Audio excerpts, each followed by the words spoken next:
Hello everyone, in this video I want to show you some tips regarding the mode Strikeout when playing Rogue Company.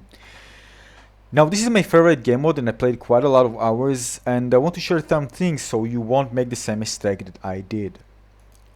The first thing you need to understand that the maps in Rogue Company are very small. They are really small, and this means that the enemies can cover most of the angles you can come through. You do have the option to flank, but again, your options are limited. And usually when you expose yourself, you usually will get shot and get down because enemies are just waiting for you to pick. Now you might think to yourself, alright, if it's like that, I'm just going to stay in place and camp. Well, again, with the strikeout, you need to capture zones, so the tickets of the enemies are, will go down faster. So the thing is that because it's a small map and because you need to kind of hold the zones, you need to be proactive. This means not staying in the same place and trying to surprise your enemy. The way to do this is, well, you do two things. First of all, you need to flank. Flank is a really great way to kind of surprise your enemies from the back without them actually expecting you. Now, the other thing is try to move on towards enemy when they are hiding, but you need to keep in mind that this game plays in third-person perspective. So enemies can just rotate the camera a bit and they can actually see you coming in different situations. It depends on the location you're at. So this is something to keep in mind. So when you're moving in, you might get revealed by the enemy without even they need to use any utility. And that when this happens, they can just engage quickly and take you down. Now, of course, there are different utilities in the game, and this is where the tactical gameplay takes place. In order to do this and to engage with enemy and surprise them, you have different utilities, and this depends on the different rogue hero that you're actually playing. You can use smoke sometimes, you can use barricade to kind of block a certain location. You can use some utilities that reveal the enemy location. So there are different types of utilities that you need to use. The problem is you don't have many of those. So you need to use them kind of, you need to know where to use them properly. I give you an example. For example, you are in engagement with an enemy, right? And the enemy is very, very low. And you need to close in. The thing is that the health regenerates fast. So by the time you get to the enemy, there might be full health already. And by just going in, you actually kind of risking yourself of getting hit. What you can do, there's some abilities that allows you to actually see where the enemies are located. And even when they're actually, because you can see their silhouette, where they're looking at their direction, where they're pointing their weapon at. So you can know actually when to engage. But keep in mind that this type of utility is something that just expose one enemy. You won't see all enemies. Another utility allows you to, when you hit an enemy, to actually see where they are located for a very short time. This allows you to kind of further close in on enemy and finish them very, very quickly. The other thing is that to work as a team. They can be really good if you are playing and communicating with other players, because you can usually there's kind of one person who flanks, and that happened to me in a previous round.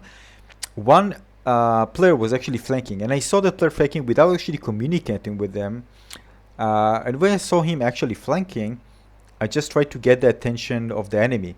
And then I knew that I didn't want to expose myself fully, I didn't want to die, but enough in order to get the attention of the enemy until my teammate comes behind the enemy and it took like I think 2 of them down, even 3 if I remember correctly. And this leads me to talk about map awareness, and this is important in this game. Although the maps are really small and you're going to learn them very, really quickly, still understanding where the enemies can come from is important. And it happens one time where I actually stood in a certain place, enemy didn't expect me there, and just passing through them, I just took them one by one. But the other thing happened when we changed places. I went there in the same place, and then I knew that why they made a mistake. They didn't just expect someone to be on the right side where the wall was located, and actually shot me down also. So again, understanding map awareness, having map awareness is very important. But again, it's not something that will take you a long time because the maps are small. So this will come with experience. As you play, you're going to know the maps, and you're going to know kind of when the enemies can flag and when you position yourself, etc. The other very important thing is to use the E key, because you can position your weapon under to the right side or your left side. So if you're in the corners, of course, the best thing to do is just position the weapon so it actually positioning on the right side instead of you holding it on and watching from the left side. Because then you need to expose your body. And in order to expose less of your body, you need to make sure that you hold your weapon correctly.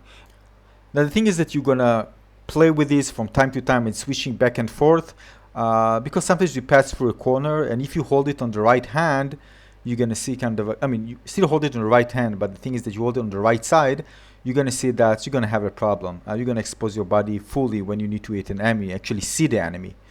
So again, something to keep in mind when you're actually playing. At first I played a few rounds, I didn't even remember what the key was. So you need to actually press the E button, E like elephant, E, in order to switch between the different holding positions. The other tip that I have for you is make sure you upgrade your weapons or utilities. Because, for example, if you choose a weapon that has kind of a bad recoil, you can actually upgrade it to a more controllable recoil, even better range. Depends on the upgrade of certain weapons. So this is something to check in mind, especially, what you're shooting with is the gun. You have your utilities and the gun. So again, depends on the weapon. Some weapons you don't need to kind of invest in it. You feel like you control it yourself. So if that's the case, just spend the money somewhere else.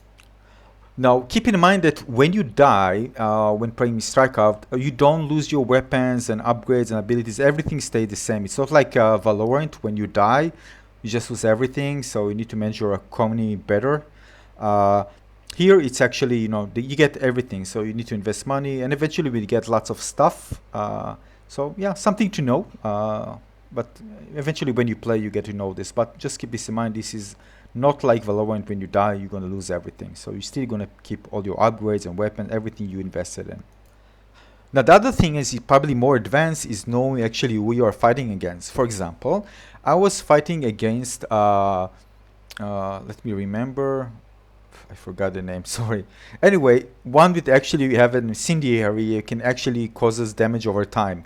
So this hero was actually very annoying to play against, because part of the tactics of playing her is trying to deal damage, hide instead of just going to the face.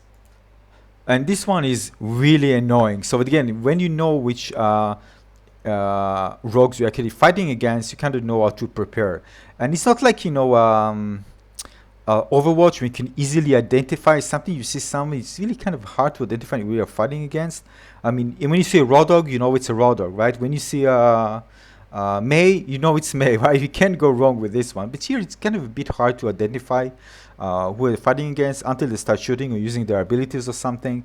But still, if you know we are fighting against, you're probably going to have a little advantage there because you know how to prepare for this fight. So if I knew this one is trying to bait me and use her incendiary to do damage over time, I probably won't engage I probably going to do something else than just trying to engage her behind cover. Now, keep in mind that depends on which founder spec you're actually packing. If you are playing this one in the closed beta, in the early access, just keep in mind that I bought the starter pack, so not all heroes are available to me. So in order for me to unlock the other ones, what I need to do is to get more of those medals.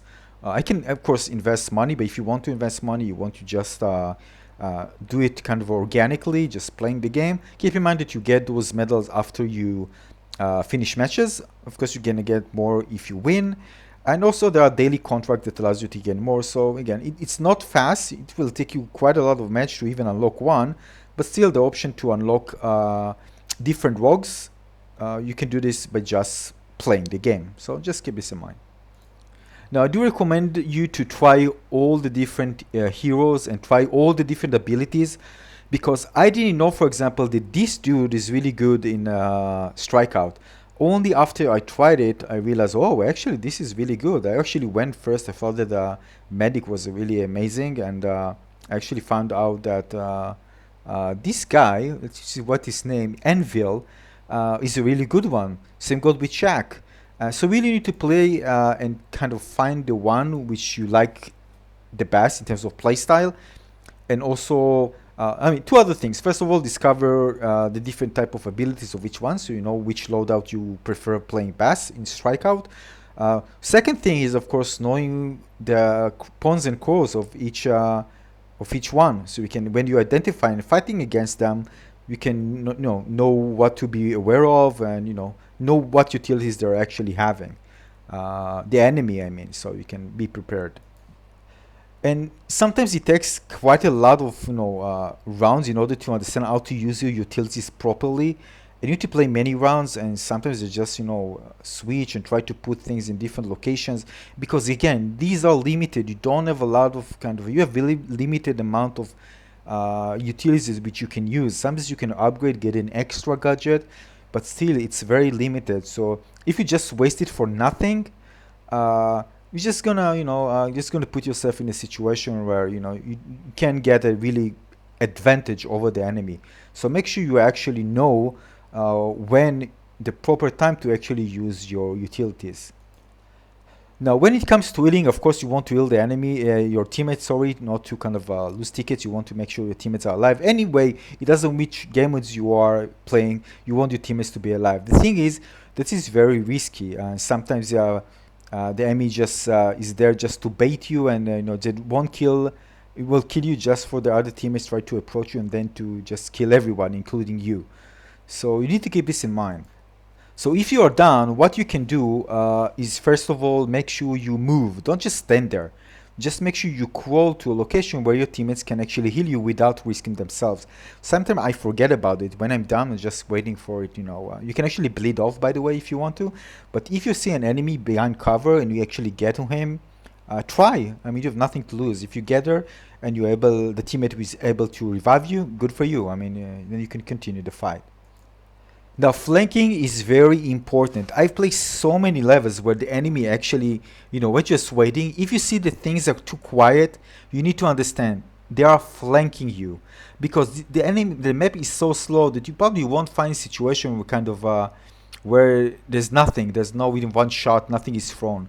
So if you feel like in this quiet, somebody is flanking you.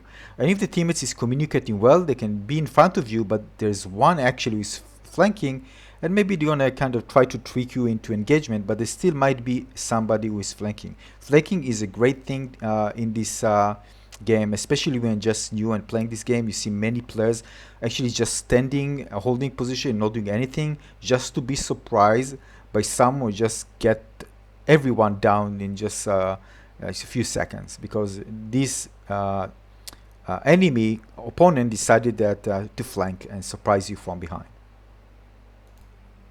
Now, the flanking here can be done in different locations. Just keep in mind something, the flank can be a bit long. It takes I don't know, maybe 20 seconds or something like that.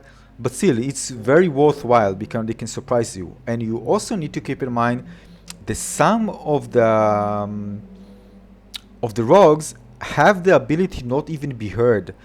So if they move and not running, you won't hear any footsteps. So they can just surprise you. And this is something that is very prominent when you play Valorant. You know that you can be surprised by your opponents like nothing, and just can just get you down instantly because you don't hear the footsteps.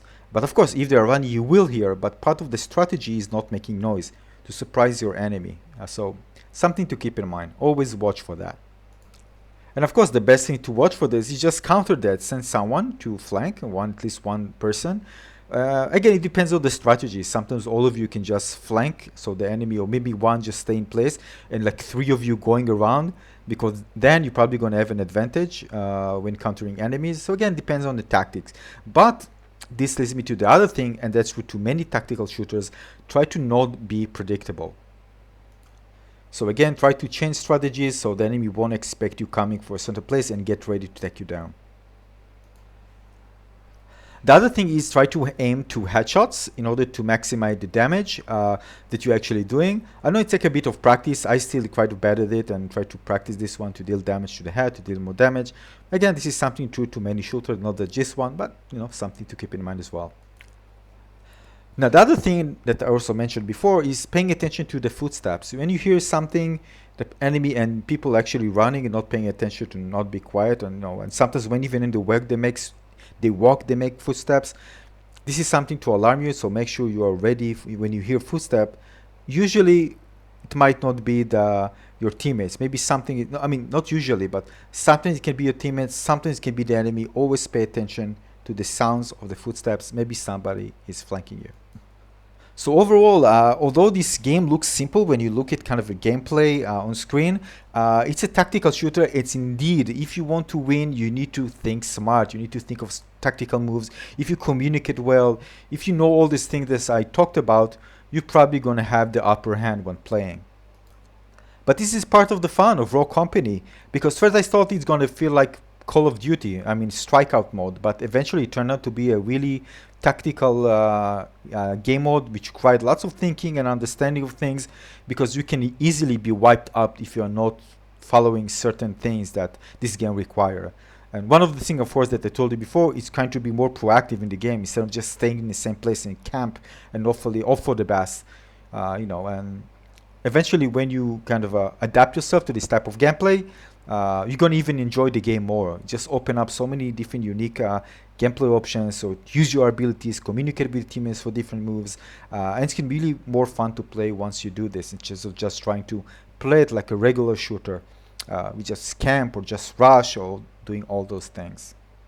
Yeah, so this is it for the video. I might compile some more tips for you, but this is some things that I really wanted to share so you will know how to actually play better when playing Rogue Company. So again, thanks for watching, everyone. Consider subscribing to my channel and liking this video. I am going to see you on the next video. Thanks for watching, everyone. Bye bye. Cheers.